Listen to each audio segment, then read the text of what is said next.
I was just going to say, Alexis, are you recording? And thankfully you are. Excellent.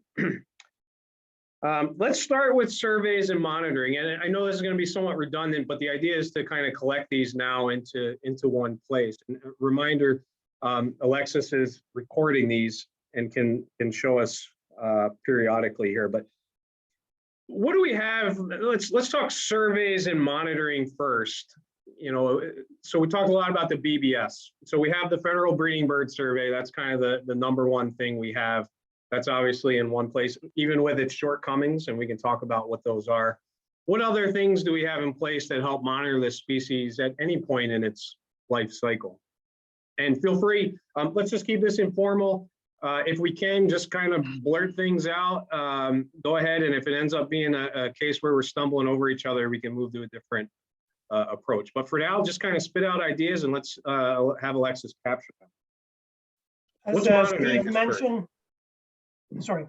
No, go ahead. As Steve mentioned it this morning, in Canada, there is a national-wide operation. It's called the Boreal Bird Inventory or Survey. And so that will be, and this is not linked to road, and it's a completely different set of a way of sampling than BBS. And that will be a big provider of data. That is also linked to the wild tracks that Aaron was talking about, and BAM, as a matter of fact. So that will be a big provider of data. And that's range-wide in Canada, correct? Yeah, in the Boreal. In the Boreal. Okay. And then in addition to that, the Alberta Biodiversity Monitoring Institute surveys. Okay. I mean, the biggest thing in Western Canada is our return interval on a whole bunch of the thing, like the sites where these animals are, our return interval isn't annual like BBS and a lot of this stuff. And so, for example, one of my grad students has been using sort of this map, like we have tens and tens of thousands of locations where people have sampled, but they've not gone back. And so we're trying to figure out how we can go to these like sort of more intermittent data collection sequences, right? Like 2 years later, 3 years later, 6 years later, and see how we can use that in sort of extinction colonization models and trend assessment. And so one of the things that BAM has been doing in conjunction with ECC plans is to try to revisit as many of these historical locations that we've collated that aren't part of official monitoring. They've been for research purposes and stuff like that. And so it's kind of like, is this suitable Connecticut warbler habitat? Could be sort of the focus, and then you go back to the places, you know, somewhere, some proportion of them kind of thing to figure out how changes occurred in good habitat. Okay. I'll throw out there atlases. We heard all about atlases this morning, and as a tool for looking at trends over time over larger scales. So I think we should have recognize that they're playing a pretty decent role in monitoring the breeding movements of this bird.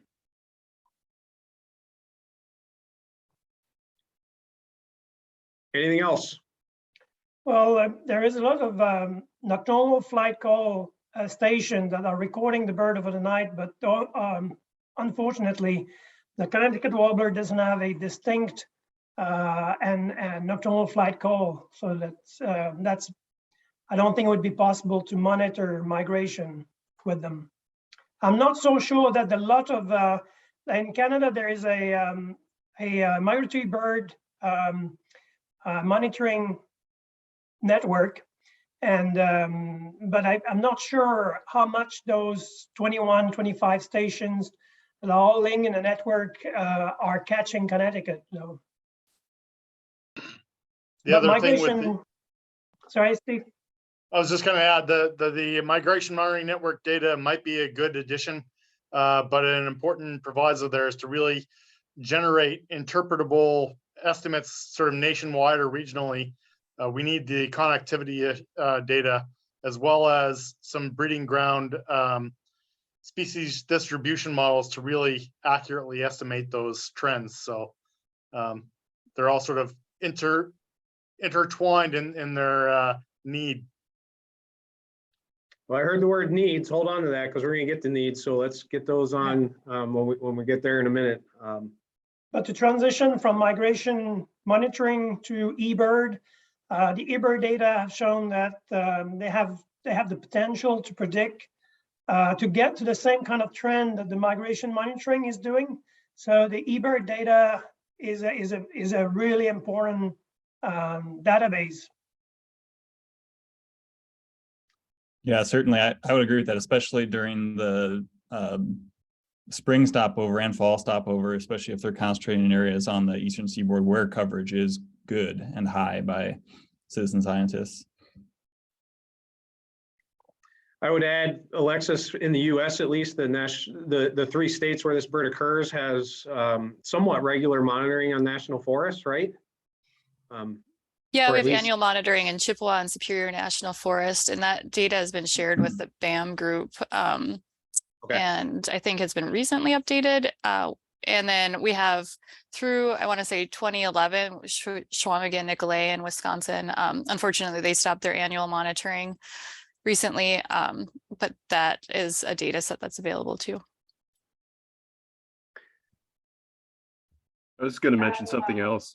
Ottawa has not been annually monitoring for Connecticut Warbler. We do look at habitat for when we have the big vegetation management projects and opportunistically search for birds in those areas as well. And then also while we're doing Kirtland Warbler census, we do a full blown point count for everything we see in here. However, we have not detected any Connecticut warblers. Okay, thanks, Brian. Go ahead, Kevin. Yeah, I was going to say maybe unique to Connecticut Warbler in this case, when I was putting the deck together for my presentation yesterday, one of the things that was kind of hard to do was to find representative habitat photographs when we're doing the ARU deployments at a site with a helicopter. We take sort of ground level habitat shots. But when I went through a bunch of the photos that had multiple detections of Connecticut's, like, it was like these wide open ribbed fens that there's like no ground cover. It's just, wide open, but you could see sort of 100 meters away where the potential habitat was. So I think one of the things about Connecticut that's kind of unique is that they're really loud singers, and in an open environment, like, I think their song could probably carry really far. So it's probably a problem both for acoustic surveys that are done with, ARUs and human observers, in that, maybe we're getting some issues with identifying specific habitat types. There could be a resolution issue in terms of being able to place those detections in suitable habitat. And I don't know how we sort of work around it. I know it's a big issue. And, I did some work, I don't know, maybe 20 years ago, looking at detection distance in Connecticut Warbler and different habitat types. And, we ran like a 100-meter long measuring tape out and communicated between the person who was standing under the bird and the person who was at the maximum distance. And it was like sort of 230, 260 meters in even forested habitat. So I guess just kind of raising the flag that when we're surveying this species, it's kind of a unique beast in terms of how loud it sings, and being able to place locations on the ground is going to be tricky. But In the discontinuous jack pine forest, where we detect them here in Northwest Wisconsin, on a calm morning, you can hear them 600 to 800 meters away. Yeah, it's pretty nuts. Okay, anything else to add to the, Andy, you got your hand up. Yeah, thanks. And this may, I'm pretty sure this is going to end up being a need, but I thought I'd ask this now. And I'm guessing that Connecticut warblers are not well represented in any kind of standardized banding monitoring sites, such as MAPS or MOSI, things like that. I think so. Yeah, what I figured, but Yeah, didn't I'm want seeing- to save it for the needs. Seeing a lot of head nods. Yep. All right, so I'm trying to wrap my head around where we're at then with kind of this larger scale, what I'll call surveillance monitoring, population monitoring, i.e. not kind of response monitoring to some sort of management, let's say. Feel like we have a pretty good grip on things, but not perfect. Is that, where it's kind of maybe medium in terms of how good we feel about the trends we're observing? And it sounds like that varies from it depending on where we're at in the range. So if that representation is accurate, and this can kind of shift us to needs, what has to happen to either the BBS or the boreal bird surveys you're describing for Canada? Is there anything else that has to happen to improve our understanding of the species population trends and or status, which maybe is even more up in the air, how many of them are out there? So how do we do better?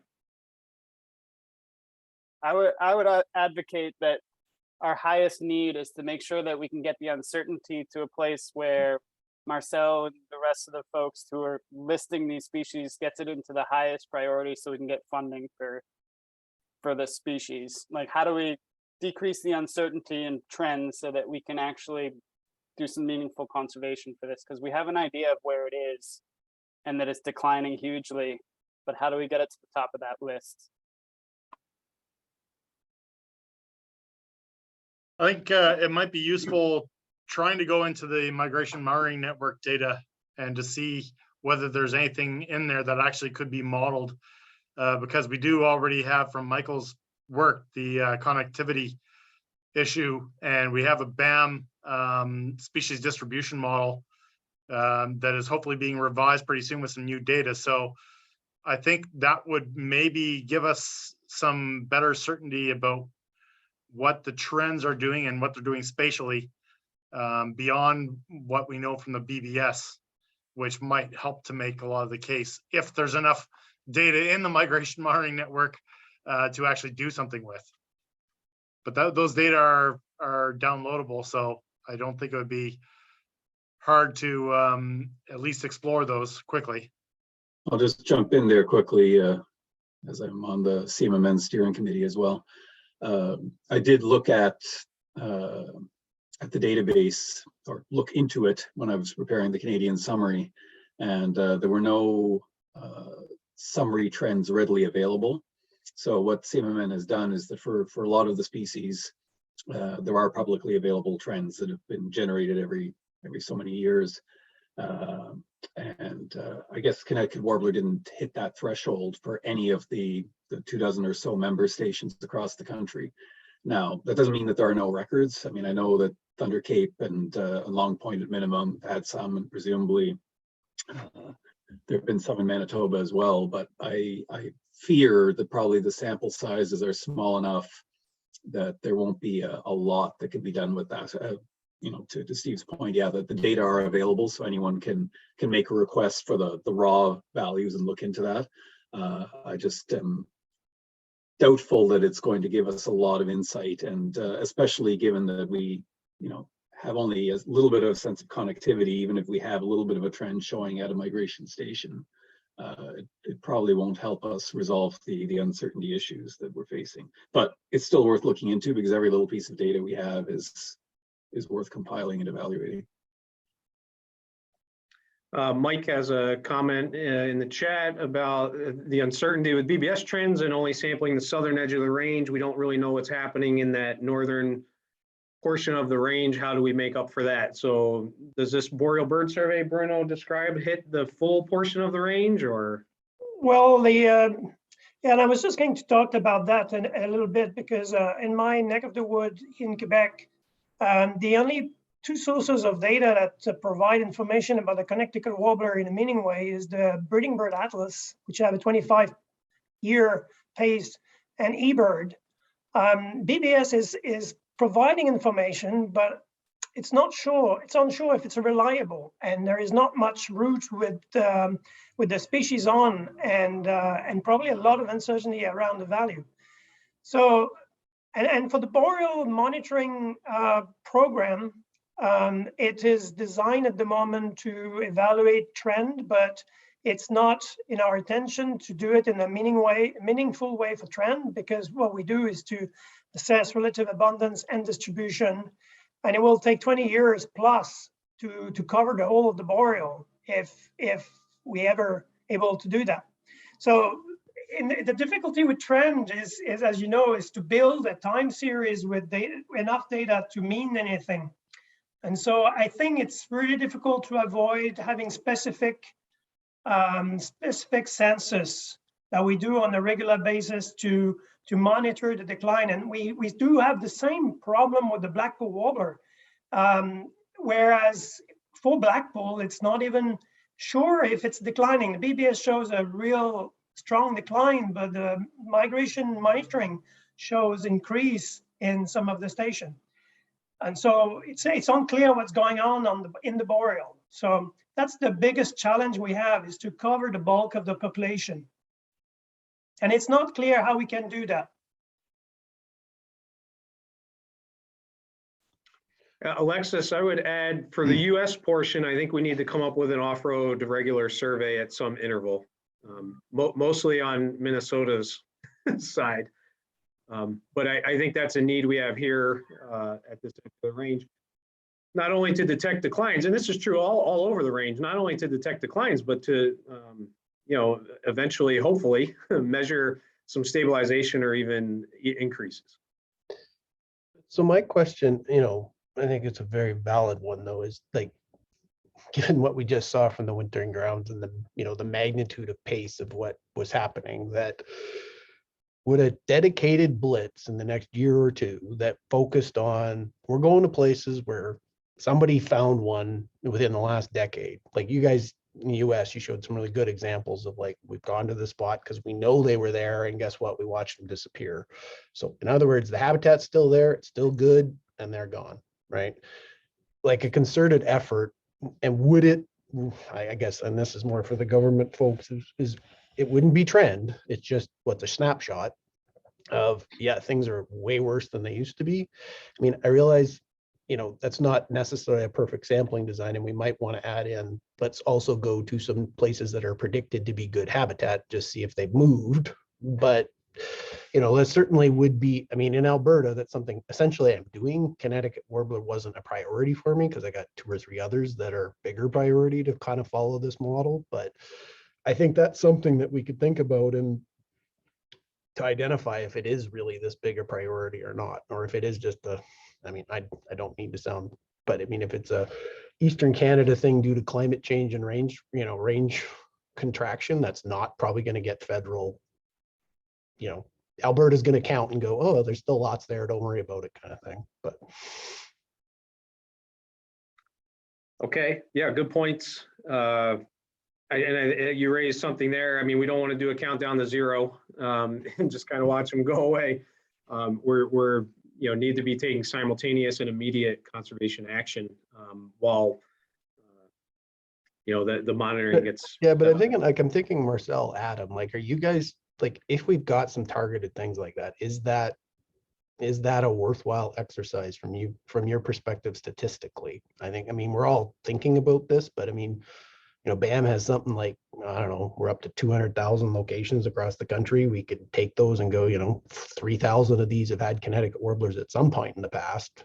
They're hard to get to, but we can get to them and go, and go do them. Like, they're not going to be something that you're going to do every year after year after year because they're too hard to get to, but just a blitz kind of logic. Yeah, it looks like Adam hasn't been able to rejoin us for the afternoon, but I might throw this over to Dave if he's there, because he can speak to the analytical side probably a little bit more competently than I can.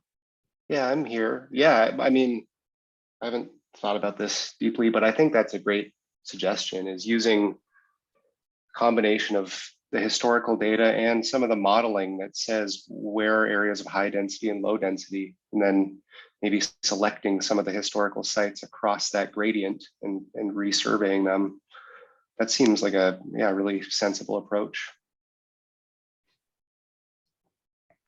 But I don't want to diminish the the importance of declines in the southern part of the range, but it feels like we've been down this road before, federally in Canada, where we've been listing boreal species where, based on where we had data, BBS data largely, there were these large declines. The species gets listed as maybe threatened or special concern. It gathers all this additional money and interest by people, and we do a whole bunch more work, and then we say, oh geez, like, man, they're all over the place. If we just went a little bit further north than we did before, they're all over the place. And then COSEWIC downlists all the species back to, special concern or not at risk, and then they kind of lose that whole conservation momentum. And I just kind of don't want to see that happen. It's number one, it's hard to sort of deal with both administratively and as a regional biologist trying to sort of track the patterns of what species are of concern at any given moment, and I think we got to be really sure about that those declines are widespread and range wide before we sort of go down that road of listing. But I think getting better data from all over the range is a really good idea. I think maybe we could avoid some of those concerns by broadening out the approach Aaron is talking about, and maybe not focusing too heavily just on Connecticut warbler, but more whether there's some broad signals of change that we should be worried about, and try to take a hypothetical deductive approach to it with that added sampling in habitats that may be good for species X, Y, and Z, and then sample those that weren't sampled 30 years ago or whatever as well, and see if they're just appearing in different places on the landscape, and maybe be able to say a little bit more about what is happening, not only with Connecticut warbler, but with species in the boreal or hemiboreal more broadly. I think it would be a little more useful and might point us to some on the ground conservation issues rather than just be, the sky's falling. The question is, how easily could that be designed given the consistency of decent covariate data sets, especially with how difficult a species like Connecticut warbler is to quantify the habitat for. Okay, to keep us on track here. Ryan, Bruno has his hand raised. Oh, I'm sorry, Bruno. Go ahead. Oh, you're muted, Bruno. I don't know if it's on the topic, but one of the biggest challenges we've had with many of those species in the boreal is the fact that they are largely distributed. They have different ecotype, and their situation varies from one place to the other. And for Canada warbler, for many other species, the wood thrushes, the best tool we've come up with is management units, is to work out what are the management units we can determine, so that we can be specific in what we need and what kind of information, what are the data gap, and what are the management we should put on the ground. And so determining management units seems to me quintessential, because what's happening in the east in Quebec have nothing to do probably with what's going in Alberta, and probably not what's going in the States as well. And so it seems to me that we're dealing with a species just like Blackpool warblers and Canada warbler that is so huge in distribution that it's impossible for each of us to come up with the same or something united as a way to proceed, because it will need specific solution for different places across the continent. Yeah, it's definitely going to take some regional subcomponents to whatever we can come up with here. So good points there. Alexis, I'm hearing kind of I'm hearing consensus here kind of on maybe a surveys and monitoring need here towards shoring up numbers in the northern portion of the range, and maybe expanding our efforts in Minnesota a little bit to get a better portion for the US. So I'm going to say we don't need a poll, I don't think, for this one. And I'm going to turn us to research. Ryan, can I just jump in real quick? Yep. In terms of research gaps and needs, we've sort of circled around it a little bit associated with the habitat. And well, hold on. We're going to move the research next. Okay. So let's start with listing off what we know about research, and then we'll prioritize a few needs, because that was just the survey monitoring part, Alexis. Yep. So let's just list a few things. Again, Alexis is capturing these. What are some of the key research projects out there? So, maybe within the last handful of years or decade, or any, really seminal piece of work that we should make sure we capture. So obviously Mike's study that he presented on with the geolocator work is one.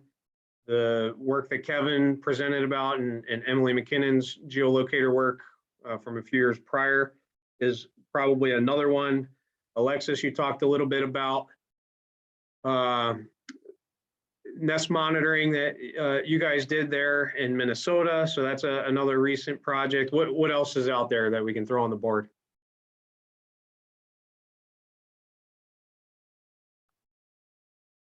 I'll maybe plug the work on geographic patterns and vocal behavior or song Right. types, because thinking down the line with a lot of acoustic work, having so many different types of song types out there across the range makes it a little trickier for people who are doing like acoustic interpretations. And anytime we get towards sort of automated approaches for detecting the species, that's going to have to factor in as well. And if there's, we found 20 with a pretty small sample size relative to the entire range, there could be 50 or 80 types out there, and sort of factoring that into sort of work for surveys would be important in my mind. So Okay, good one.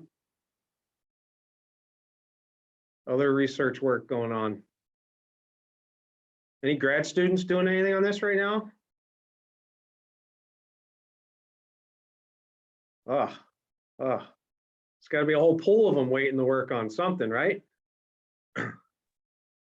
Any current migration geolocator work following up with any of the stuff that's already been done? Not from my end. The other thing to think about would be kind of low hanging fruit is MODIS tags. I mean, a lot of them are caught during migration maybe, and you just need to catch them once and could get pinged on lots of MODIS towers. So I wonder if that might be an option, and it like reduces the recatchability, right? Like you don't have to catch them again. Should be nice. How far are those MODIS towers popping up? How far south? There's a Caribbean initiative that they're going to be all up in Caribbean islands. Theoretically, they could be put up anywhere. So having them situated in the Caribbean would be nice, and northern South America would be great too. But I think the U.S. component, North American component, is pretty well taken care of. Certainly that would be an excellent option for like a stopover study during either spring or fall migration, but especially in fall. I know they're doing stuff like that all along the eastern seaboard already. Yeah, maybe we'll get to it again, but I totally agree with that. Looking at how many of them are staging in the Northeast and the gauntlet of habitat loss over there and how important that must be to refuel to make those flights, you got to think that's limiting in some way, if Yeah, I not think majorly. I think Mike, you found right that they are spending a pretty significant amount of time before they make that final jump over the ocean, right? Yeah, like 10-ish days. Yep. And is that coastal where a lot of the development has occurred, or is it interior some where maybe there's more forest? Yeah, good question. I don't know. The uncertainty is just Right. so big. It's hard to know. Yeah. That's where the MODIS tags would come in really helpful. And a combination with MODIS and light level tags on the same individual would be huge. So if anyone's into design research, that would be great. Or has someone's ear at low tech or whatever, that would be huge. It seems to me that like the US, that's probably the most important role we can play in the grand scheme of things, is that so many of these or all of these Canadian birds are coming through the US and stopping in some of our more populated areas. So that's something that we really could or should think about more. Yeah, and if some work gets done in the Grand Chaco, I'm sure they'll be putting MODIS towers and things down there for some technology. It might behoove us to have a concerted effort to put them on in the breeding grounds so we can see what they're doing in the winter.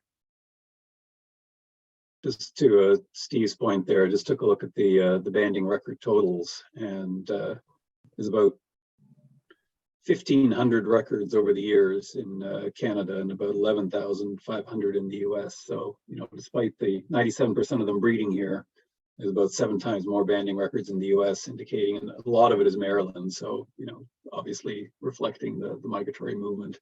But, you know, in Canada, it's like 30 a year. So even if we tried to coordinate some kind of a, you know, put the modus tags on when you get them, the chance of being in the right place at the right time would be very small sample size. So something to keep in mind. Well, go ahead, Bruno. In terms of research, I think one of the really important question is how limiting is the habitat, and is it? I know we said that the breeding ground was linked with the decline, but is it enough to explain how much the species is declining when you see what's happening in Gran Chaco? So one of the big questions for management is to know if habitat is limiting, and except in some places like the places I've shown, I don't get the impression that the habitat is limiting in Canada or in the States. I might be wrong, but that's my impression. Whereas in the South, in the wintering ground, it's another level of magnitude. So you know, to direct, to have the good management measures put in place for conservation, we have to know where we should invest. Yeah, I think it's a really good point. I saw a lot of head nodding there and agreement there too, Bruno. I would agree with your statement that they're not habitat limited here in the US, at least visually to us. The black spruce tamarack bogs they were once in really haven't changed much, at least in the lowland. And in Wisconsin, the jack pine nesting birds, that has been habitat caused in at least some significant extent. There was a large harvest of the older jack pine that kind of went through a cycle in the last 10, 20 years. And so that caused some of those declines that we're seeing there. But the black spruce tamarack bogs, the birds there, they're just gone, which makes us think it's happening somewhere else, unless it's some, and I don't know if we would be seeing this already, but some sort of climate envelope type thing where there's enough climatic changes that's changing the microhabitat or something that's happening within those systems that we just don't see visually, whether it's related to a prey source or something else. But that's really led us to believe that a lot of what was going on for at least us was probably from declines on the wintering grounds or potentially migration. Just to add to that, Ryan, are you familiar with the Kemper study, the collision tower? I think it was a radio tower study done here 30 or 40 years in west central Wisconsin. I think Connecticut Warbler is ranked in the top 10 in terms of mortality. I think they're even higher than National Warbler. I'd have to double check on that in terms of mortality there, but it seems like there are definitely issues from a migration standpoint that should be on our radar as well. Yeah, I would definitely think, all this stuff is intertwined, but we'll list that under threats and limiting factors for sure when we go into that segment. But obviously the extent to which that's an issue, I think is still up in the air. Yeah, I think there was they found hundreds of Connecticut warblers in one night colliding with a tower there at one point. Those studies aren't ongoing and they certainly wouldn't find those numbers now, I'm sure, but it is thought to be a super collider from what I've read. So. If I may add something? Yeah, go ahead, Junior. Okay, thanks. It's just a matter of, we probably can assume that the breeding range is not limiting, but still we don't have much information about demographic parameters of the species. And Bruno showed a map with the end of 11 nests across Canada for the phenology of breeding. So I think, yeah, it's probably not the highest priority, but still, we don't know much about the demographic parameters, survivorship and offspring, living nest. And after that, also productivity, that kind of stuff. So it's basis, I mean, but still we need to better understand these because they are, they are the basis. Yeah, I'm very thank glad you brought that up. Yeah, thanks, Junior. Steve, do you want to talk a little bit about our study? Because that's exactly what we're trying to get at, is to just understand some of that basic ecology and see if it could shed any light on all of the things we don't know. Do you want to summarize, Steve, while I type? Sure. Yeah. And I had one more thing I wanted to say before that, so I'm going to interject that too. And that is that I feel like in a lot of the modeling and other things is that we sort of like treat, you know, in this area in northern Minnesota, we say, oh, it's black spruce or tamarack, and so it's suitable habitat. Well, that's not the case, right? I think of Connecticut warblers as sort of like Goldilocks, right? They like a very specific like structure of habitat, and so like, even though these models spit out, yeah, this is great habitat for them, much of it isn't. And so we don't have that sort of level of detail that, and I think that's a major priority, is like identifying exactly the microstructure of the sites with, you know, basal area, but also like the ground cover and stuff like that. Yeah, but in any case, the last couple of years, we spent a lot of time searching for nests, and we were able to find, well, I think I've personally seen 12 Connecticut warbler nests over the last few years. And yeah, I mean, just doing basic monitoring of those nests, we found, you know, some interesting stuff that I think was not well known. One of the things that's very interesting and may lead to why we see them not traveling very far is that the young fledge like incredibly early from their nest. So like they're 6 or 7 days old and they're fledging. And so you know, that's, you know, interesting, I guess. I don't know what that means in terms of, you know, predation and stuff like that, but that's a really quick, I think, for a bird their size. And so that's one of the things that we found. And then they don't travel very far away, which I think is a really good thing, because can you imagine how big of a headache it would be if we learned that Connecticut warblers all of a sudden go into a secondary habitat 2 weeks after they fledge. So yeah, that's the bottom line. I mean, you know, it's still small sample size, and you know, it'd be very interesting to know how it would compare, I guess, to farther north and more core of their range. Yeah, but I guess I'm not sure what else I should talk about, but I could ramble on for a while, I suppose, about. No, please don't, Steve. Yeah. Okay. One question I have for people. So Alberta, by the end of next year, is going to have reshot LiDAR for almost the entirety of the green zone. And so we are planning to make much better bird models that structure shrubs and, you know, try to do that. But are there any initiatives going on anywhere else where we could try to get similar level of resolution of LiDAR to see if we could actually figure out what this common thing on the ground we all think we know what it is actually is? Might be a nice activity to try and figure out. In Minnesota, they just high res flew our study site in the northern sort of core spot last year, and the data is still being processed, but we're hope to have that soon and be able to make some good models with that. But I think that's one of the things I was going to bring up. I think that's a limiting factor for us to understand what the actual structure is, because I think our just cover type based models, even if we have stand level like DBH, it's just not working well. So I think that doing that across range would be amazing. Let's keep that in mind. Good. So related to habitat, do we have BMPs? Do we feel pretty good if we're talking with forest managers about saying do this and do that to give us Connecticut warbler habitat, or is that something that needs more work? But again, if habitat is not limited, I mean, is it a priority for conservation? That's the main thing. I mean, when I've heard, I can't remember, Tom, the guys that talked about the situation in South America, it's quite striking. What do you do from there?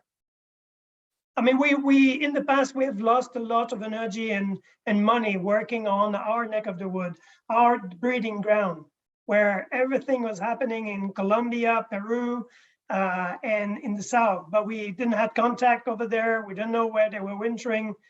We just have learned where this bird is wintering. I think we've done a great achievement to understand where we should focus. But I think our effort should be towards what's going on in the wintering ground, because it could be a carry-on effect that affect the productivity in the breeding ground. The same discussion, we've had the same discussion for Canada Warbler and for a lot of those migrants that spend the winter in the ground, where the female of Connecticut Warblers spend the winter compared to the males. Are they in shape when they arrive in Canada or the States? I mean, it seems that those are important questions. So do we feel like Mike's work and Emily's work tell us where they winter, or do we need more geolocators out there? Do we need better data to understand where they're going, or is it just all in on the Gran Chaco?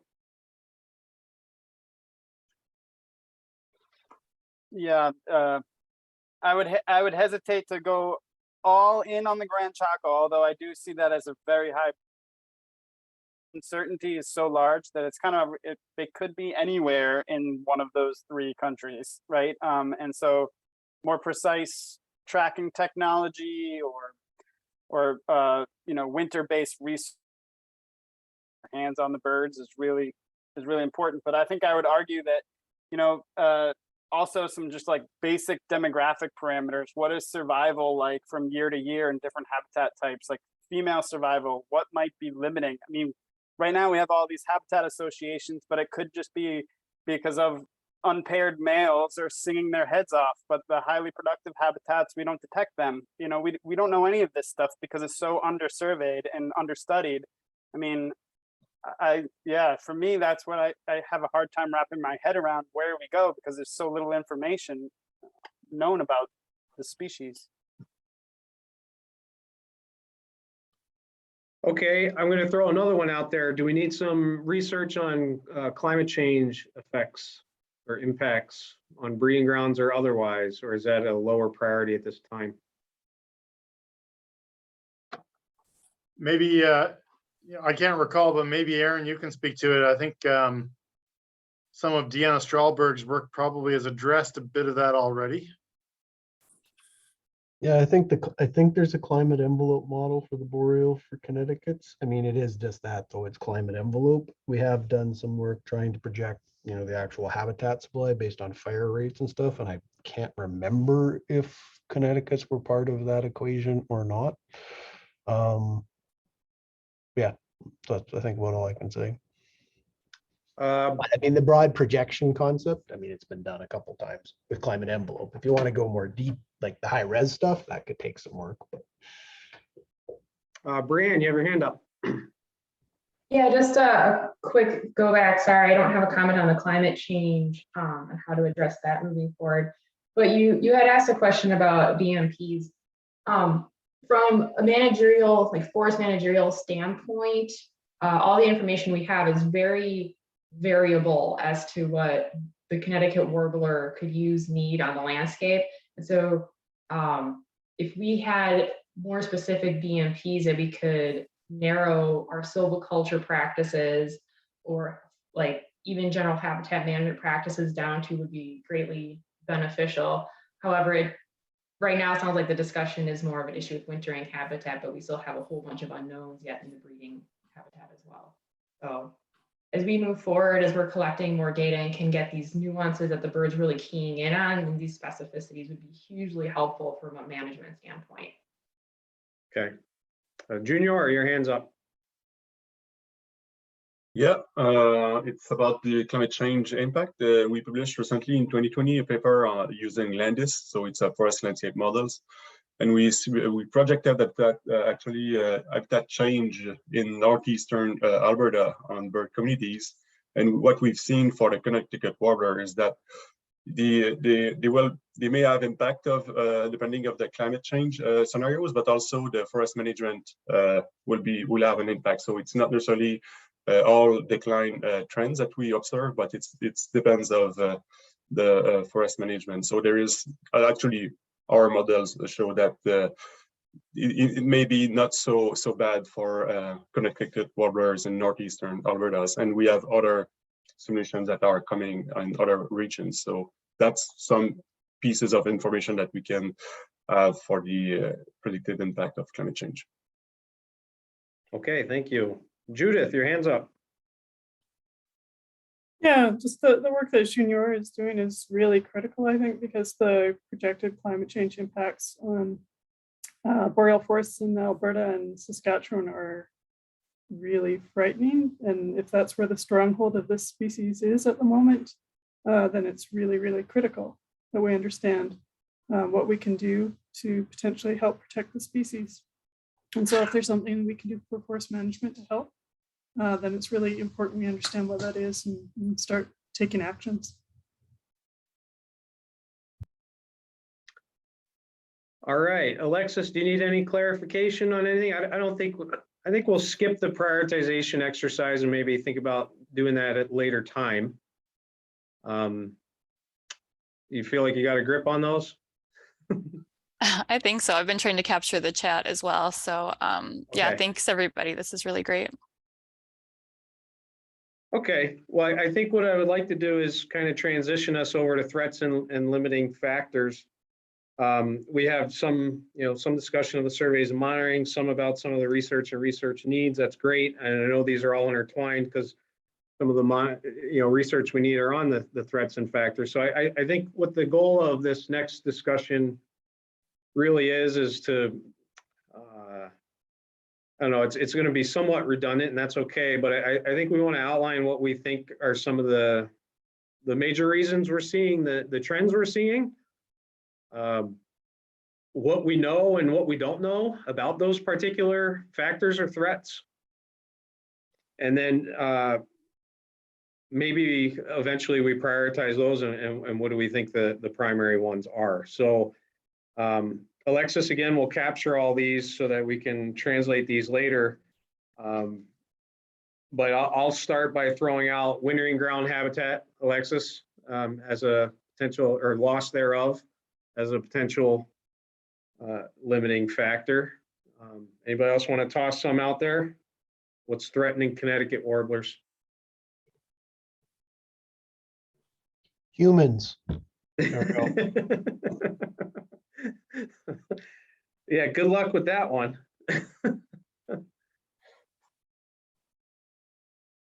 Climate change. We can elaborate on these maybe after we get a list or as we go along. So I think, sorry, go for it, Steve. well, I think I would maybe point to the work by Michael and the countering viewpoint that Bruno brought up, being something that we could actually address a little bit, maybe by doing what Aaron was suggesting. So if we had some stratified sampling by areas with Connecticut warblers that are in areas that may be in areas of greater human impact versus areas where they occurred, were historically detected in areas of less human impact, we might be able to tease apart whether the signature of a breeding ground habitat effect is just an artifact of only sampling in roadsides that are more likely to be disturbed in the first place, or whether there's a bigger trend that's not being accounted for, which may be climate or human influence, right?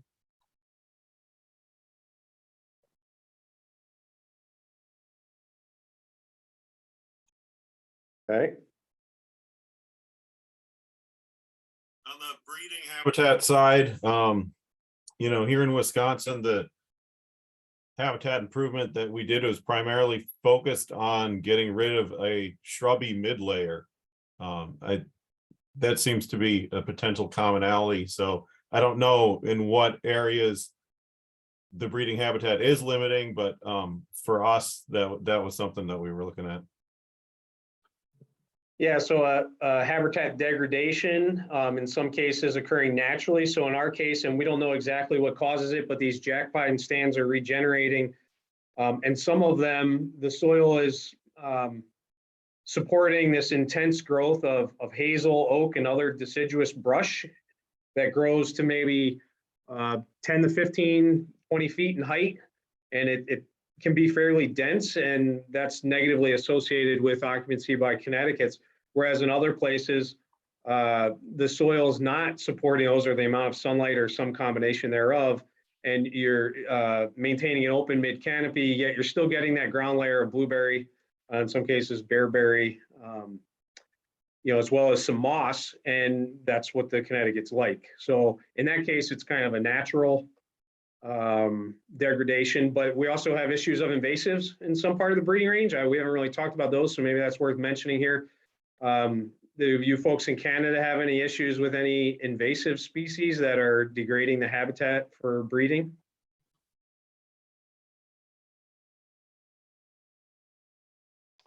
Not majorly, no. The boreal is very mean to in non-native plants, to be honest. They don't spread quickly, thankfully.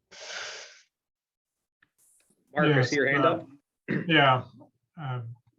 To address that, I agree with Aaron. There's doesn't seem to be much in terms of invasive species issues. Okay. But stepping back to a broader thing, I think in the West, there probably is some extent of habitat loss, or at least temporary loss. We're cutting down the forest faster than it recoups and turns into suitable habitat. So the amount of habitat is almost certainly going down in these sort of economic forestry areas.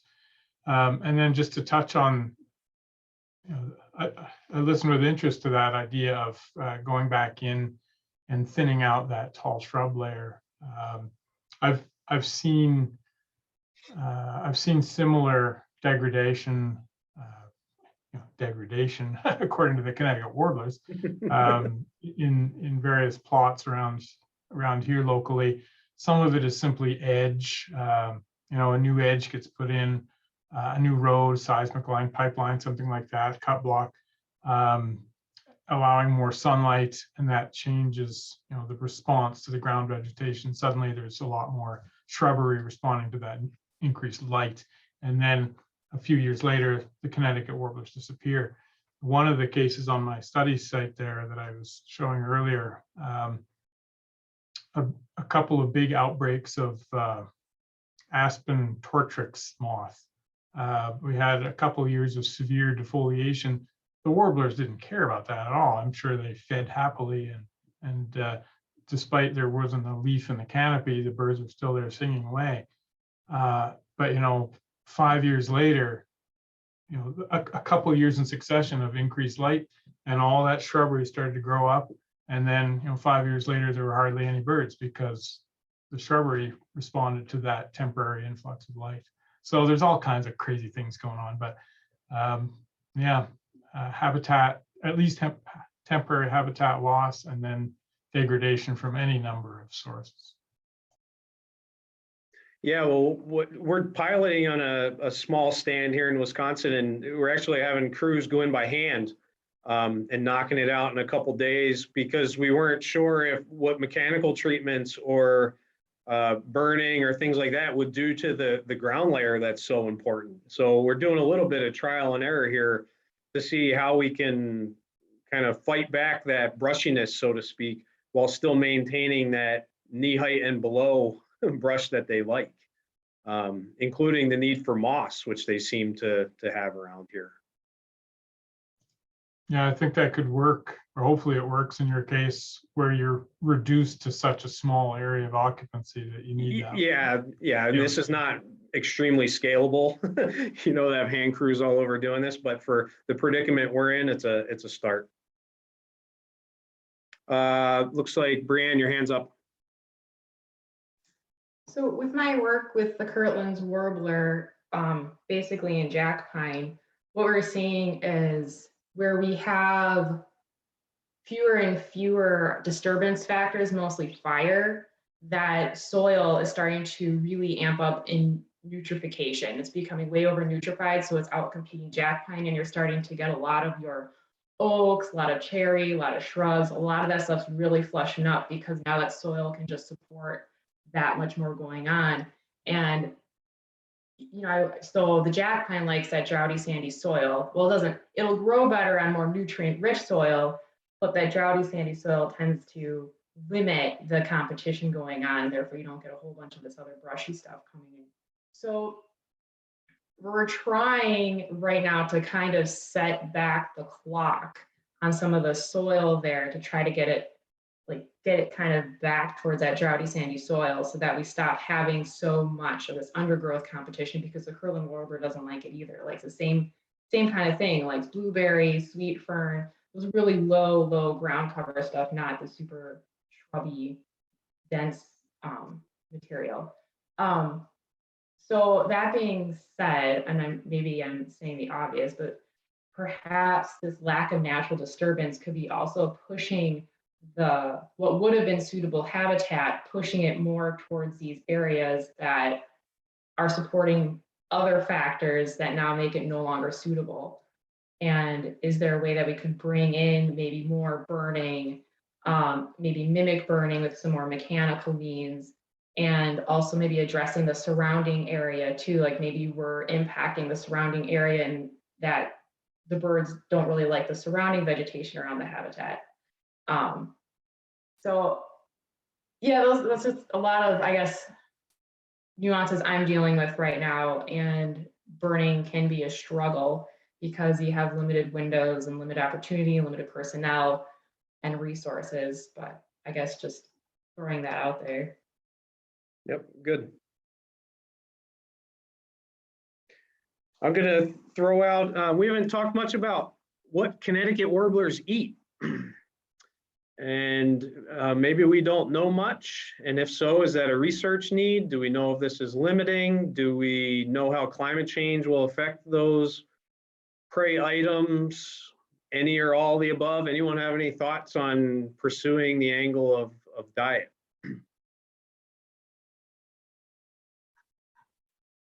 Or is it a nothing burger? I think heck yeah, we should know, but I don't think we know anything. Somebody speak up if you do. I'd agree. I don't think we know much, but I don't think it would be too much of a heavy lift to get that information. If you're out there catching them, you put them in a paper bag and put a filter under it, you collect their poop samples and get it sampled, eDNA or whatever. We can get an idea of what they might be eating, maybe not the proportion, but at least we'll know what they're eating.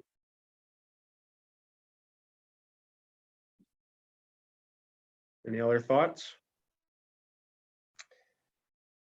Well, I would just like to point out that it's funny to have this discussion with having no people from South America, because they should I don't know if we can link to researcher over there. Is there people working on those neotropical birds that breed in Canada that could be that could help us understanding better all those questions from a South American perspective? Because I just can't imagine that in the boreal food is limiting. I can imagine it from a farming environment in Canada where we use a lot of pesticide, but in the boreal, I just can't see how it could be limiting. In the South though, it might be so. Okay, just to get it on the list, if it isn't already, Alexis, migration stopover habitat is a potential threat or limiting factor. We talked a little bit about that. Collisions are another potential limiting factor, whether it be windows, wind turbines, communication towers, and so forth.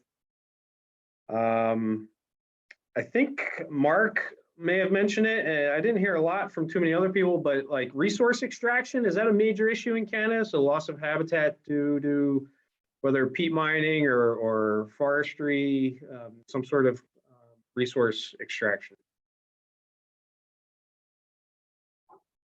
Locally, it is. whether it scales up to be a significant factor at the population level would probably be a lot harder. I think in the future, road development in the north could become more of an issue, but again, it will be localized. Like that area on the east side of Lake Winnipeg, there's no roads currently. It's flying communities only. But if those communities got linked by roads in the future, then the whole area could open up more for development. So it's a future potential threat, but not a current threat.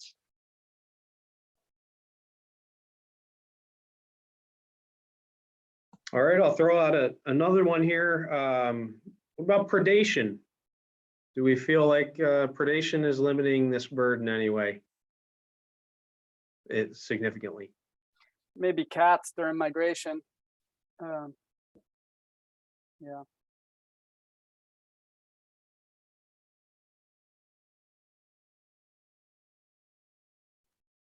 Not much Otherwise- to add. I mean, the most likely predator actually of nests in the boreal is the red squirrel, and there's nothing quote changing it dramatically beyond when you get into fragmented landscapes that the dynamics do change, like agriculture. When you're in patches of forest, squirrels actually tend to do better because there's no predators on the squirrels, and that actually drives predation broadly down, or up, and survival down. But when you're in, the boreal that's for forestry and energy and all that other kind of stuff, there's no evidence that squirrels are really being altered. Yeah, those cute little fuzzy things are vicious little buggers.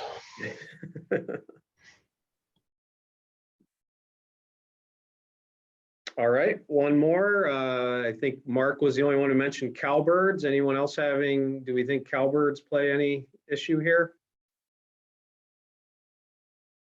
We have cowbirds in Western Canada, but not majorly. And there haven't been a lot of nest studies to know, but we're definitely not talking like massive issues. But again, there are local places where cattle grazing in the forest is undoubtedly altering that relationship a little bit more, but we do not have US cowbird-like issues. Yeah, cowbirds can make move to up to 7 kilometers in the boreal forest, if I remember well. But again, it's not the most. I don't think it will be a threat, especially the fact that they would have to monitor the bird very well to understand where the nest is, because the bird is crawling under the understories. And he's walking quite a lot before going to his nest. And so it would be really difficult from a brown head cowbird to actually work out where is the nest.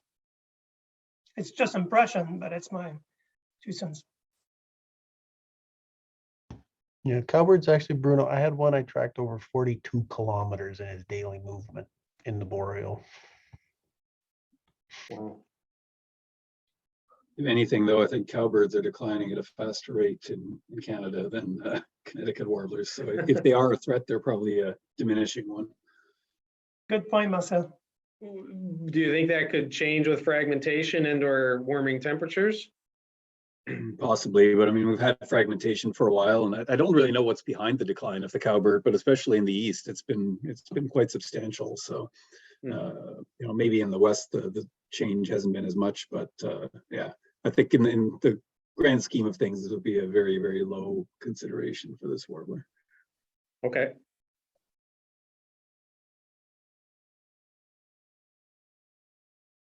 Well, those are some of the kind of brainstormed ideas I had relative to threats or factors. Did we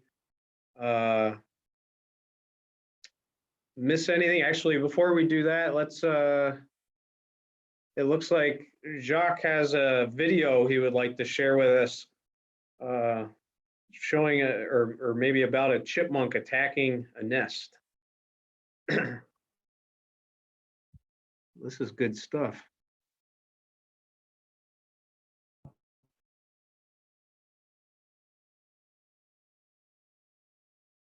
You detect the problem now. Is the nest, is the bird Yeah, typically? the nest, oh, there it goes. Oh boy. and show you again. the warbler is completely immobile. Jeez. At some point, I should show one though of the hermit thrush that kicked the chipmunk's ass, like Oh, yeah. totally kicked its ass. Jacques, do we know if the chipmunk actually predate on egg or the chick? The nest was predated a few days after, but the recording system break up at at this time. Probably the chipmunk just cut the wire before. Maybe. Just one more quick comment regarding the Grand Chaco area. So I know with ag potentially encroaching, would we be foolish not to look at herbicides or insecticides, especially down there where they might be double cropping soybeans and other ag crops like that? Yeah, Craig had to go. That'd be a good question for him. I mean, I think number one, right, sounds like just loss of habitat, right, Mike? And then maybe secondary impacts of chemicals. Does that sound right?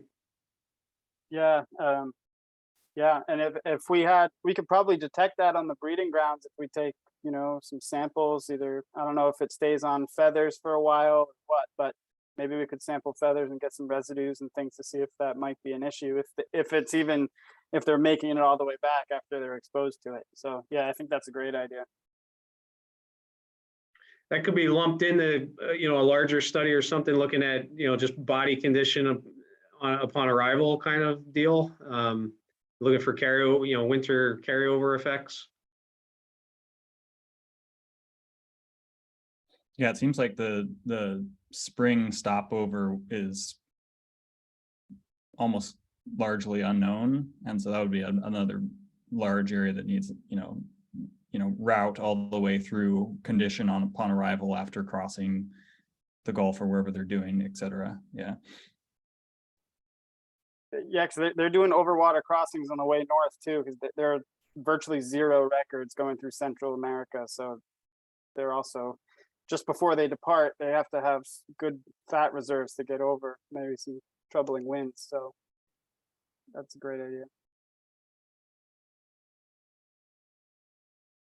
There's a question farther up here from Mary Beth from Michigan. Do nestlings have higher parasite loads due to climate change? Wondering if anybody had any insights or if we just don't have that information.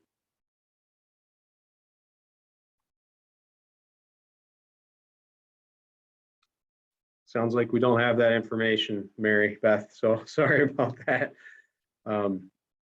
Sounds like another grad project. Man, I'm hearing a bunch of grad student projects in here, especially involving poop samples and parasites.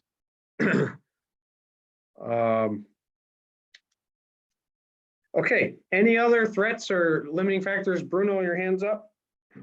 Well, it's not about limiting factor or threats, but I've been on many occasions working with the CSEWIC, the Committee on Species Risk in Canada, and they have ways of assessing in detail those threats, how much they affect the entire population, how important they are to explain the decline. And there is methodology to do that in a precise way. My question is, why are we having this discussion? What we trying to achieve, and what are we going to, the discussion we're having, who's going to read it? Are we going to, what's the purpose of it? And if I was at the CSEWIC, I would understand that it's to broaden the information within a recovery document or status of the species. But for us now today, I understand that we are brainstorming. Is it for research purposes? Is it for conservation? But where do we start? And it's I've been thinking of that the whole day, and I'm not sure why we are discussing about the Connecticut Warbler. I mean, we're discussing the Connecticut Warbler because its populations aren't doing well, especially at the periphery of its range, and we're attempting to come up with a strategy to mitigate those declines. And this is the first step in that process. And part of that is getting the information out there. What do we know? What don't we know? What are some recurring themes that have come up? What are things that are highly important versus those that are less important? And then ultimately, and how we're going to finish here in the last 45 minutes is kind of where do we go from here? And whether that results in a working group or some sort of document, a conservation plan, that's what we need to figure out. But for now, the idea is to kind of get all these things on paper, see where, which way the wind was blowing, so to speak, and maybe where a collective effort was gravitating towards. And I had envisioned maybe that we would do some prioritizing during this discussion, but I just kind of winging it here, so to speak. It feels like maybe that's a next step for us in the process. And so therefore, I think what we're going to do is once we've it sounds like we've exhausted kind of what the key limiting factors are, then we'll kind of move on to where we're going to go and doing this next. And from this immediate meeting, we're going to have this all online. We are going to generate a very short, we'll call it proceedings, if you will, essentially the notes, maybe somewhat edited into a readable form. And then maybe that can then serve as a foundation for the next discussion for whatever entity chooses to move on towards whatever we decide an endpoint will be, whether that is simply creating some partnerships and getting those conversations started, or whether it's an actual document that helps guide things. Bruno, it sounds like you've had a lot of experience with working groups, so we'll hear about some of that here in the next section and whether we want to go that route or not. But that's all what we're thinking. And honestly, if we didn't develop a single product beyond this conversation, I still think it will have been a good thing. Yeah, me too. It's just that it's good to know if we want to influence particularly a person or organization, and raising the profile of the Connecticut Warbler could be for conservation. It could be a goal that we are achieving today. I think so. And for such a poorly known and studied bird, that's a good step forward. And I think we'll have some very tangible actions that come out of this otherwise. So I think we'll go well above and beyond that. Okay. So we're going to move on to this last section that we've identified here, moving forward. And I've got some kind of leading questions on the agenda there. We don't have to necessarily stick to those. But kind of where do we go from here? You heard some of my thoughts there. We'll get this recording out. We will generate some sort of document that can serve as a home base. What do we do? Do we codify into some sort of working group? Do we work towards some sort of standardized conservation plan, range wide? Is that a no-go based on other experiences you've all had? I'm interested in ideas, so go ahead.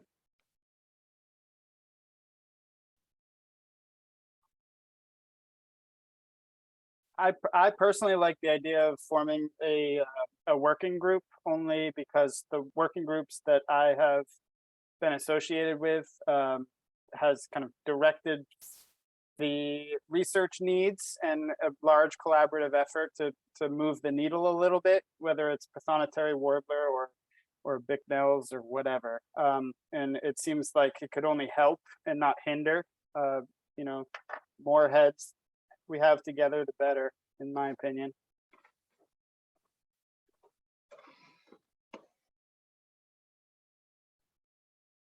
I agree. Yeah, you tend to structure research needs and also conservation action and that kind of stuff. So I think, yeah, it's a good suggestion, good way to go. Yeah, I also agree with the working group. It just sounds like right now we need a lot more research and knowledge to really even start thinking about a plan. And then the working group can help with moving that research forward. Well, I guess I would counter with sometimes it's nice to write a plan when there's a whole lot that isn't known.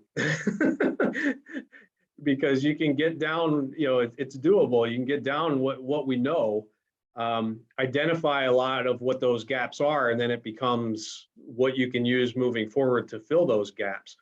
Sure, that plan won't have all the answers in it on how to save the species, but it will have the steps for doing so, I think. If I can add something about the working group, I think I have been part of some, but not much. But I think we have learned some stuff about previous working group, and also maybe Bruce can talk a bit about the black-balled warbler. But I think often working group are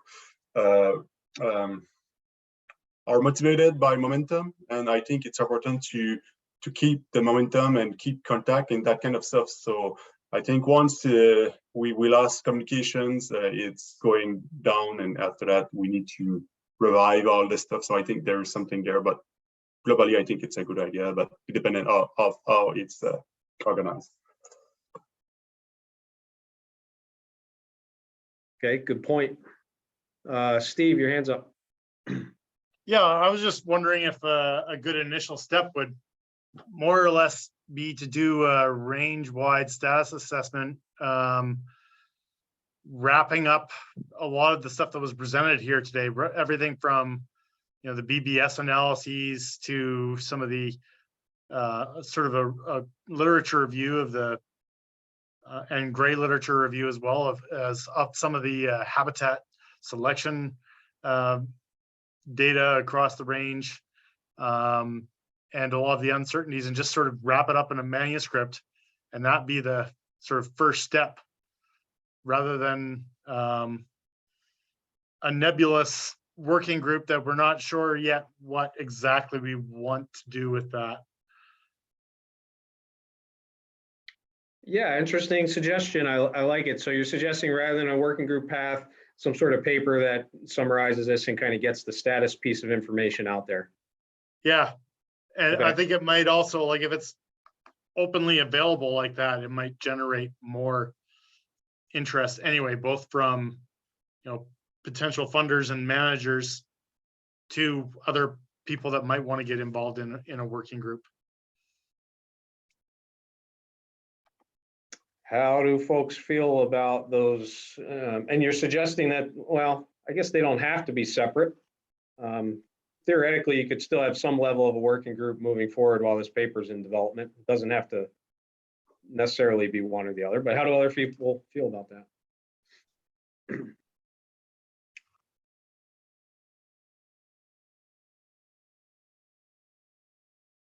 I think that sounds great. I love the idea of an actual tangible product that comes out of it. Certainly the notes Annie's taking are probably about the size of an encyclopedia by now. And so that would be a great start to a manuscript. And, that's something that can be done based on everybody's availability via a shared document or something. But right, I agree that it doesn't have to be mutually exclusive. I would like to say that nobody's against apple pie. It's a great idea to have a tangible product, as it is a good idea to have a working group. I might just take a few seconds to talk about, Ryan, sorry, I've been at your place, exactly the same place. I've been stimulating discussion, the same kind of meeting. I have organized it for the black-balled warbler. And it ended up that we defined some value for a black-balled warbler working group.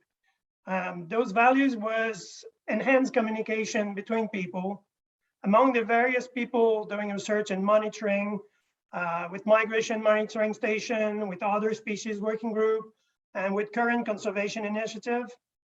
Sort out the best sources of data for status assessment, expand research and monitoring efforts toward the entire species range and the full life cycle, identify what data are available for black-balled warbler in a repository, identify the research and monitoring gaps, identify current and possible threats for the species, and most important of all, report back efficiently to PIF Science Tech Committee, and probably the Habitat joint venture as well.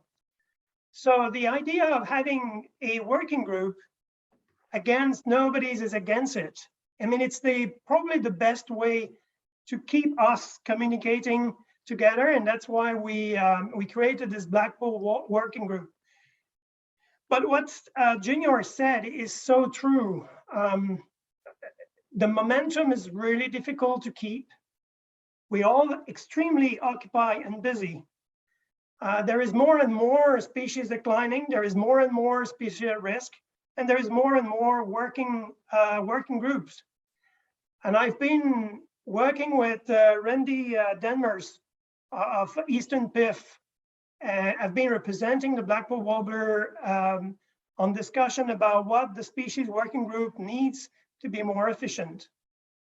And at the end of the day, what we need is coordinating, is a person that is able to call the meeting, to write the agenda, to send the agenda, to find the dates, to bring people together. You see what you've done, Ryan, is really good, but it takes time to do all of that.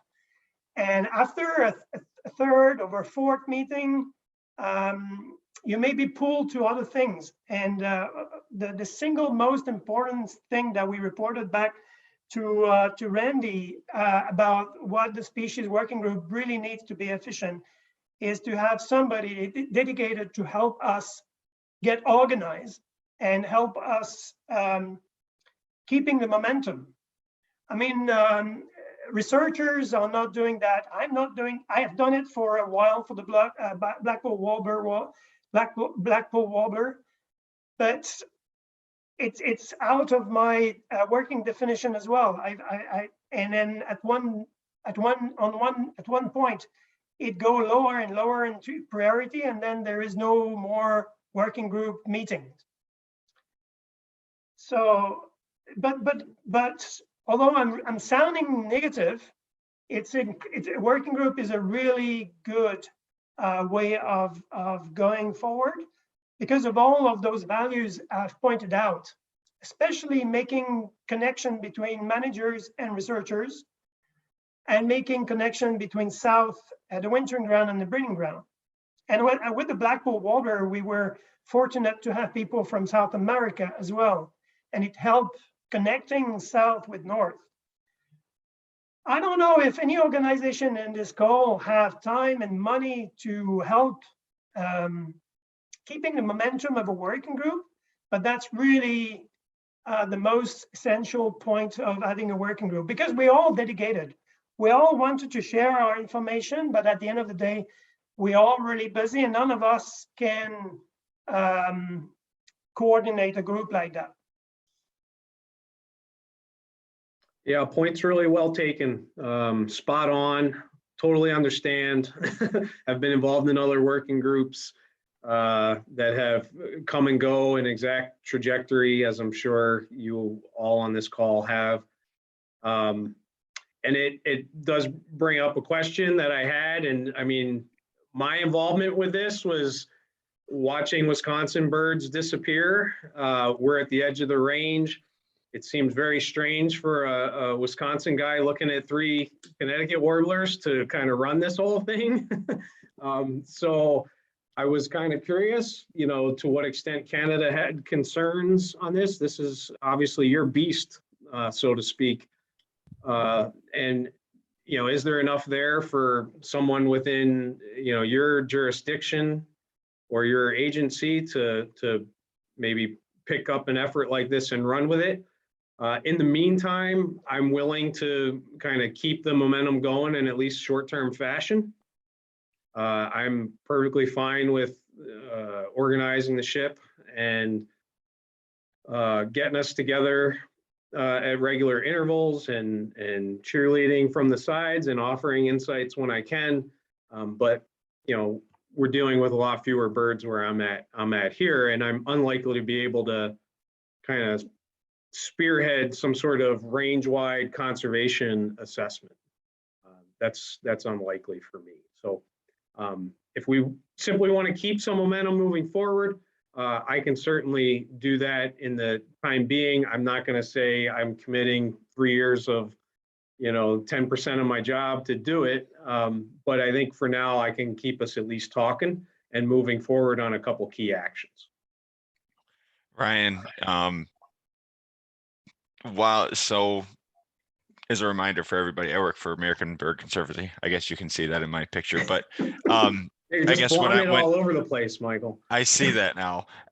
Yeah, so when you guys are talking about all this, we've got that one position coming up, Ryan, that was the coordinator position for, I don't remember the exact title, but Well, they're going to coordinate the Northern Forest Bird Network. Right. And I'm wondering if that's like, we're still kind of been chatting about duties, and at least in the meantime, I'm wondering if that person could be a little of an assistance to you in keeping this kind of going too. Something to kind of chat with Peter or yeah. So the network that I'm coordinating on an interim basis right now is going to get a full-time coordinator sometime in the next 6 to 12 months.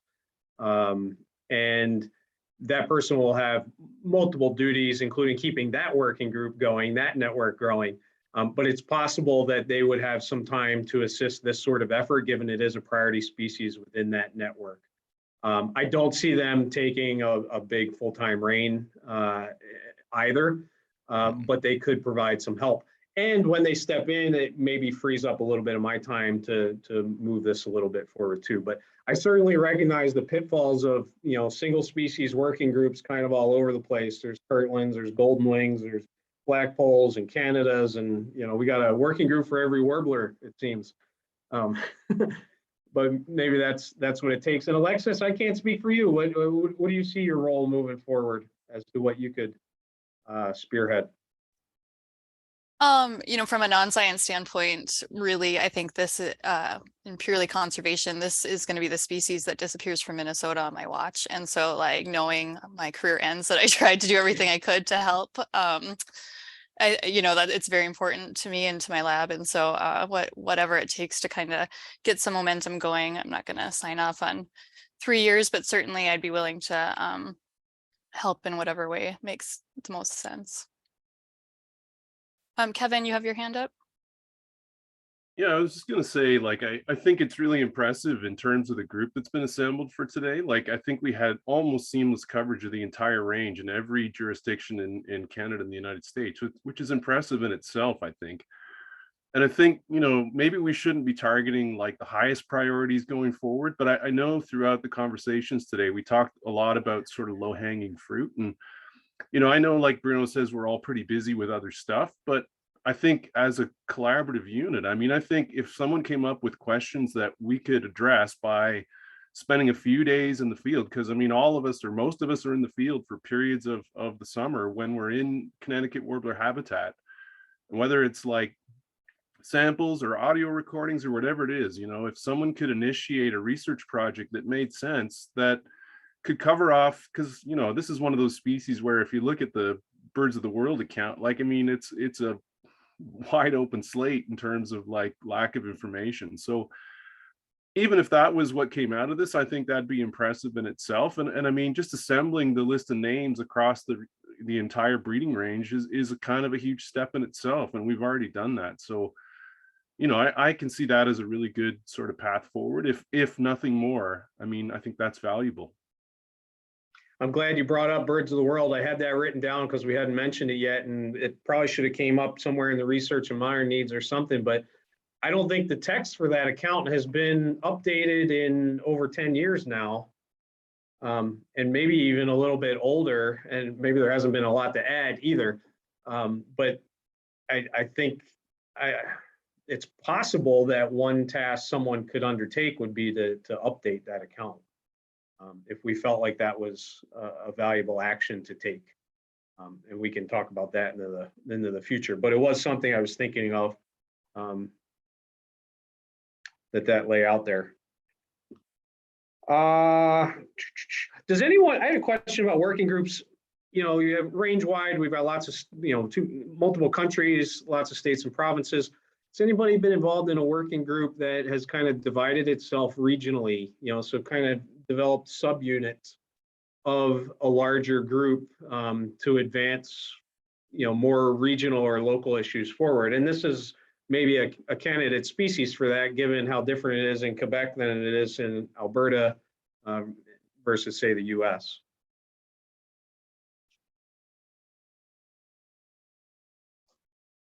The Kirtland's I'm Warbler guessing- group oh. has.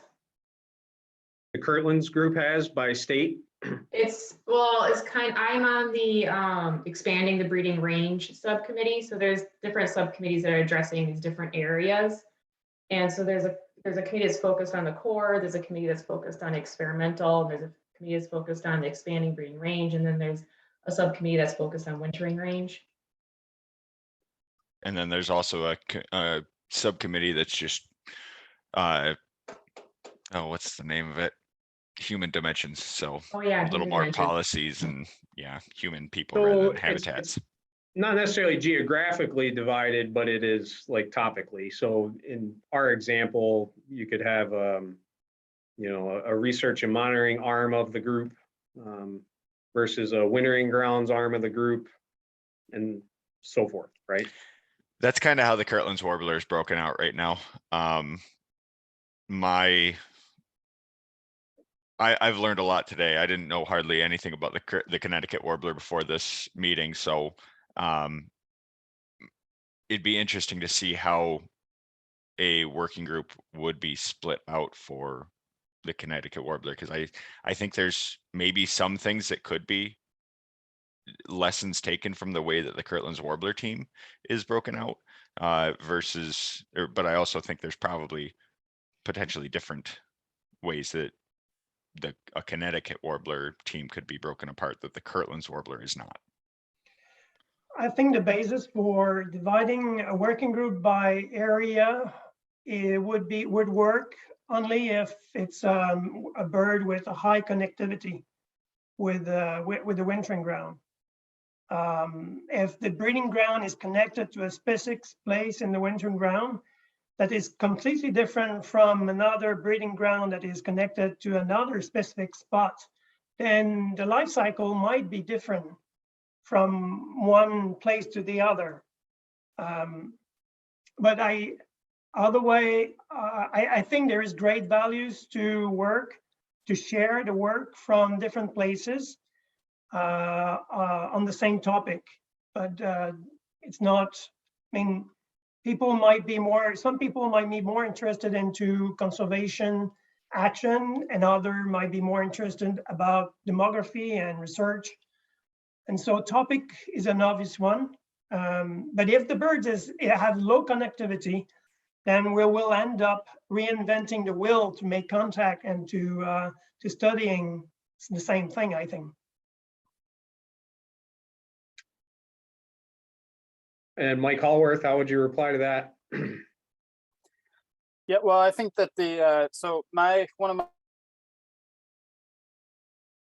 for a little bit anyways, and they broke out their research questions, but they always came back to, and that's kind of, and it's been very collaborative, and so and a lot has happened in a short period of time for that species, and it's worked really well. I don't know about any other groups, so. You broke up a little bit on us. What species was it?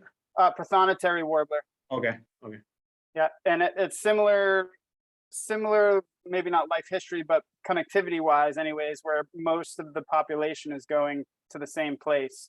And so working together really helped kind of refine that and have conservation actions moving forward. So I think together we're stronger than we are in subcommittees within that. So.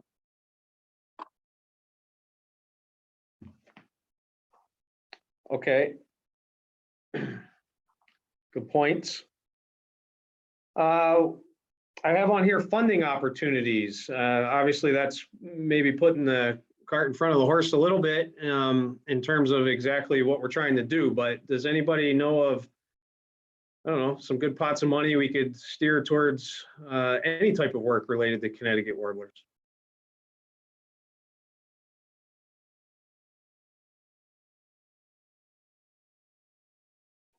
That's what I was afraid of. the way that it's worked out really well, you know, Annie works with a lot of different people with some of the black tern efforts that have happened across the US and also in Canada. And basically, Annie, you can comment on this more, but, you know, everybody's kind of finding their own little pots of money, but doing something under a common umbrella, whether it be geolocators or habitat work. And that's sort of the low hanging fruit that I have been thinking of. Aaron, you mentioned sort of the revisiting of some of the historical sites and then plus the modeled potentially new sites. And we've been thinking about doing something similar to that. So using a BAM model that maybe includes northern Minnesota, and we all have a similar, you know, approach to doing that. It would just make it all the more powerful. But of course, something like that, I could get a small pot of money from the university because it's local to Minnesota.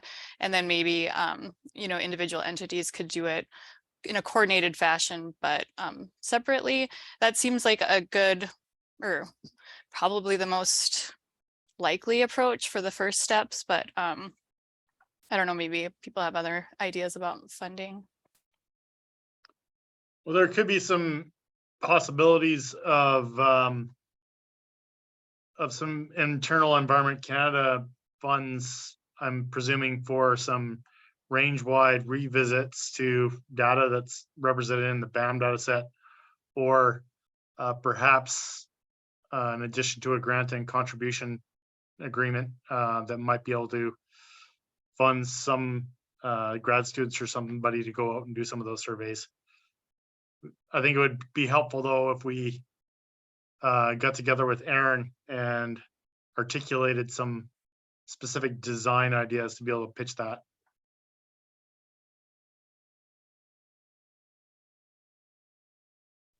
Yeah, I mean, I think the idea of just, yeah, a coordinated framework of doing it. I mean, I do point counts every year all over Alberta, and I can go to specific places, no big deal. It's just, I you know, need to know why we're doing what we're doing, and I think that could be easily done, so. Or air use surveys. We don't do point counts anymore, sorry. Everybody's too lazy to get up in the morning anymore, the young people of today. Speak for yourself. Don't. I still get up, I'm old, I never sleep, so it's all good. Well, Andy Forbes had to leave from Fish and Wildlife, but I think the Fish and Wildlife Service recognizes on the U.S. side here, the urgency with the species on this side of the border. I'm guessing that they would make some of their funds available towards work for this species here on this side of their range anyway. What about internationally? Let's say we wanted to go all in on, you know, some work on the wintering grounds. What's a couple really great sources of funding for that?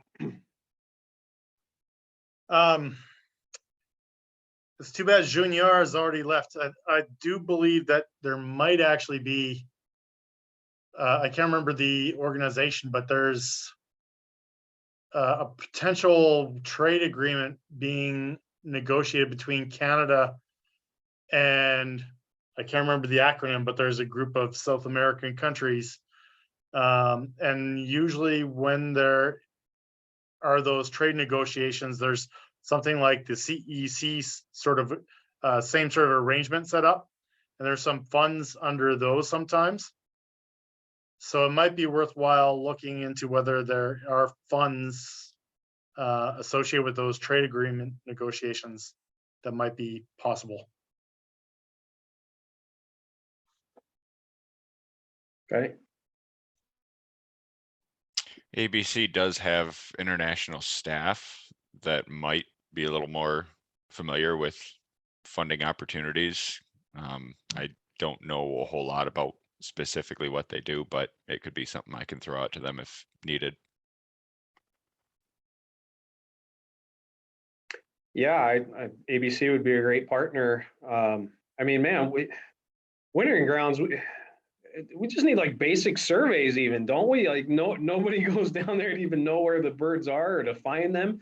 It's just really simple stuff, you know, and that needs to be happening, it seems, alongside some sort of effort to slow the 5-alarm fire that Craig was talking about. So those two things should, you know, seem like low-hanging fruit to me. I guess I'm a little curious to what extent all of you from Canada are interested in kind of the wintering ground angle.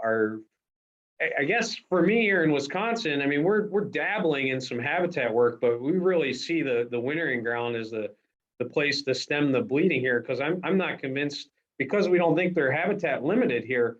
We could put all the habitat we want on the ground, and I'm not convinced we're going to get any birds. So we would really like to invest a lot of our effort into the wintering grounds. Do you folks feel the same? Yeah, Well, I think Bruno articulated it before. So just, to say that we don't see the limitations here. There may well be some. I mean, you can name any species you want, and there's going to be some impact of whatever developments and in the breeding grounds and on migration routes. But surely, from what we've seen today, the threats on the wintering grounds seem more severe compared to what's likely to happen here. And I don't know how much practical ability we have to support research and action there, but I would think that that's the bigger priority as well. To what I've seen with other species, and I don't have a great experience with working in South America, but having grad student from there working with a university in Canada or in the States is a good way to work. The grad student doing his work in South America, of course. There is also sort of grant money to work in South America. I mean, Canadian Wildlife Service have some, but it's kind of a specialized way of operating for a biologist to have project in the South. And it takes contact, it takes to invest yourself into working over there. And not a lot of people are doing so. So it's quite challenging for us. It's not a lack of interest, but it's challenging for us to work in South America for sure. I think universities are better based to do that kind of work than government, but government can provide to some extent grant and contribution to South American organization or money for students. And that's a much better way for us to operate and to be part of the team than for us to actually traveling or managing that sort of things. From a government point of view, it's very difficult to get in the South. Yeah, I agree. And for example, Wisconsin DNR, we're already funneling some money down that way. We're ready to potentially funnel some more and use the platforms we have for fundraising otherwise to try and amp those funds to send down there. But I guess what's missing now is some framework to funnel the money into, right? There's nothing there, although Craig did describe a few, few things starting to brew a little bit there. And but like he said, we don't have a lot of time. 10 years, what's it going to look like? And is it going to be too late? And that's where I feel a little bit of urgency that we don't get ourselves kind of wrapped up in prioritizing and planning and writing and analyzing and monitoring and all these things and really just kind of hone in on that area and what the heck's going on and how we slow it.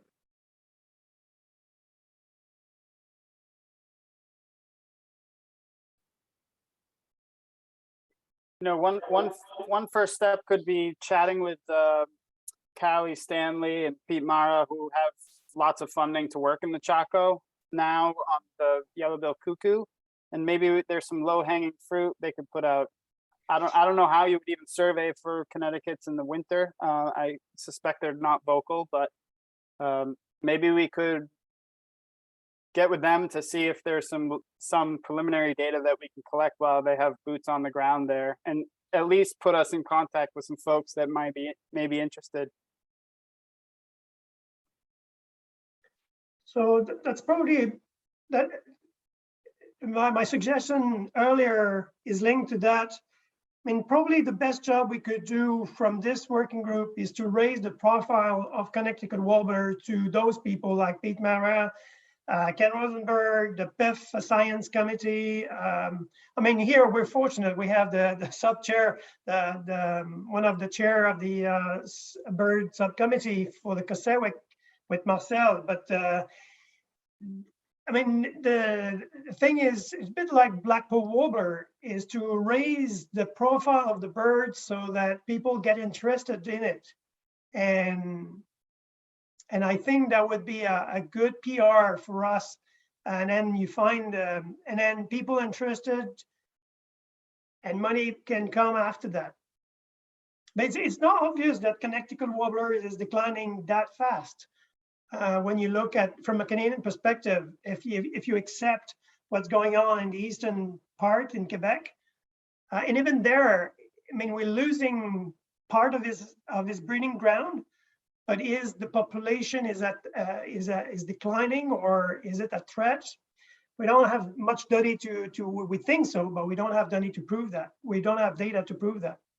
Anyway, just thinking that people, the PIF Science Committee should be aware of the meeting we've had. Maybe some of us can present at the PIF Science Committee just to say that we've come together. Here is our thinking, here are part of the data. I think we should link to that PIF Science Committee, and that would be a way to expand the thinking and the networking to start the ball rolling. I think that's a good idea. And to Steve's point that he just made in the chat, you know, a lot of people don't know about the Connecticut Warbler. It's kind of hard to get them to care about a Connecticut Warbler. You know, this is a bird they, you know, are certainly, heck, there's people on the call who haven't seen them before. You know, and many of these people will never see them in their lives. So, and at least in the jack pine habitats that they inhabit in Wisconsin, they don't have another species with them to really carry the flag. I mean, if we can make this Kirtland's connection, it's maybe there. But I think black spruce tamarack, we're seeing some similar species declines, maybe not for the same reasons in some of our species at the edge of range here, like Canada jay, boreal chickadee, spruce grouse, and such. So there are similar patterns. There are other species that can join the messaging, but I think latching on to what's going on in the Grand Chaco and the other migratory species that are having problems there, like Steve has said, is a good approach to take, and may get us bigger bang for the buck. Yeah, I would much prefer to see the Connecticut Warbler to be carried by the PIF than the evening grosbeak. I mean, I was against the evening grosbeak to be a species at risk, and I still against it. And it shouldn't be the flagship of our conservation action. But Connecticut Warbler, Blackpool Warbler, Canada Warbler, and all those warblers that need the forest in the south should be our flagship. Just to be clear, it's not PIF that's promoting evening grosbeak, it's R2R. They're not the same. Oh, yes, yeah, you're right. All right, I know there's a lot of confusion as to the relationship between those two. But still, they've, I remember there was a report with evening grosbeak on the top. Anyway, That's true, yes. That's my personal thing. Yeah. All right. Ryan, did you see that we're going to start a petition to call it the Alberta Warbler, which I'm actually sort of on board with. Careful, when we did that with the Canada Warbler, saying that it should be the Quebec Warbler, then somebody from Colombia said, well, you know, it should be the Columbia Warbler. And I think they're right. They spend a lot more time in Colombia than in Quebec. Yeah, did Craig have a picture of like a Chaco eagle? Did I see or something? So maybe it's the Chaco Warbler is most accurate. But yeah, good points. One of many terribly named. It's not even found in Connecticut, I've been told. Good luck finding one there. All right, that concludes what I had here. Alexis, do you need any help in any final trimming the notes or your Post-its? How did the Jamboard go? It was jamming, man. It was great. Thank you guys so much. I can't believe the turnout and all the engagement. I'm very grateful to all of you for taking the time out of your undoubtedly very busy schedules. I learned a ton. I'm inspired and a little sad, but that's okay. And we'll try and get the notes sort of cleaned up and summarized and send it out to the group. And maybe then also just via email, we could talk about the next steps, maybe in terms of getting a more tangible document out, whether it's a manuscript or a report or something like that as well. And I don't know if you wanted to talk about next meetings or formalize Well, next steps, that's, Ryan? I did have that. I was kind of like, about when might we want to get together again, and what would be the purpose of said meeting? What would be the next thing to discuss? Well, So- Marcel just posted that the PIF meeting is November 10th, which is great. Does anybody got inroads, obvious inroads that would want to see if we could get on the agenda there? I participate regularly because I'm the chair of the population estimates working group, so Wonderful. I can facilitate that if you want. Great. So we can try and have the summary documents out to you before the November 10th meeting, so you could use them or refer to them as needed. Sure, and just for reference, it's the second Thursday of every month, so if it's too tight for that, no worries. Yeah, I was going to say, if you can't pull all that together, Alexis, by then, we could hit the next month. That's up to you. But yeah, we can talk about that. And yeah, I mean, getting this on the radar screen, letting them know how we're moving forward, I think it would be the basic goal of that. Okay, so as for this group, I guess I want to digest some of this a little bit and think a little bit about kind of how we move forward. I guess my thought might be to maybe get us together again before the end of the year. But I guess I don't feel the need to get together again in like 3 weeks or anything. Is that kind of sound right? Head nods, thumbs ups, thumbs down, other ideas? Well, Blackpool Warbler, it was every 3 months. Every 3 months. And I'm on a Golden Wing Warbler group that meets every month. So it depends on what we want to do it monthly and go from there. Personally, I think every month is too much, but that's only my situation. I think so too, but I think, more generally define it by what the need is. As you said, what would be the reason for the next meeting? Yeah. If you have an agenda, then it's time to meet. If it, don't meet for the sake of meeting. I think, we're all interested, but we're all busy doing many things. So it's good for there to be value to the meetings. This was very productive today, but I think we covered so much that it's hard to imagine how much more there would be in the near future. Yeah, that's I kind of agree. how Oh, sorry. I was just gonna say, when we organize the notes and kind of sort it out in a way that's more manageable and easy to look at, there might be a few key things that people might identify as being worth talking about. And so once everyone's given that document, maybe Ryan or Alexis could, see if anyone has anything that they would like to meet to talk about.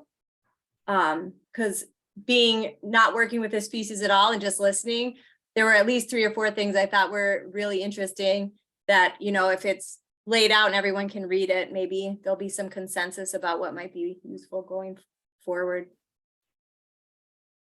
I think the one thing that was proposed was potentially writing a manuscript. And so maybe meeting once before the end of the year to discuss, anything else that people have that's come up that they might like to talk about, and then maybe rough out a plan for if people still want to move forward with that. Might be good sort of timing. I think another addition to that would be that maybe when you prepare the notes on today's meeting, there were several questions and potential data sets to explore.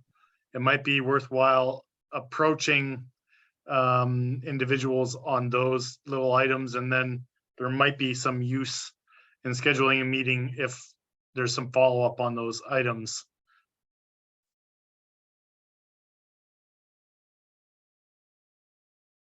Yeah, I almost wonder if that comes back to a subgroup kind of approach. Yeah, we'll chew on that some. I think my leaning is we'll try and get one in before the end of the calendar year, and we'll have something meaty to talk about. We'll make it worthwhile for sure. But I'm hesitant to set up anything monthly at this time.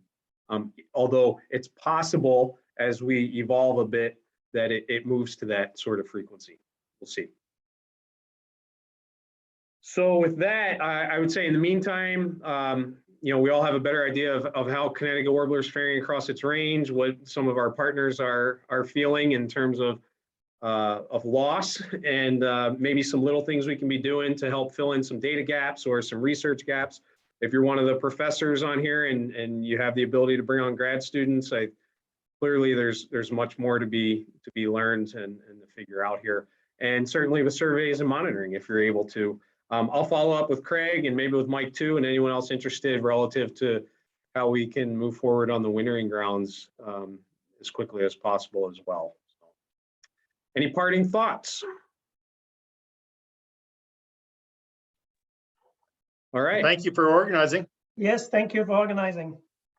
Thanks so much for coming and making it a success. And I can't believe I'm saying it, but we're finishing on time. All right, everybody have a great weekend. Hope you see some Connecticut Warblers sometime soon. Thanks, everybody. Yep, bye-bye.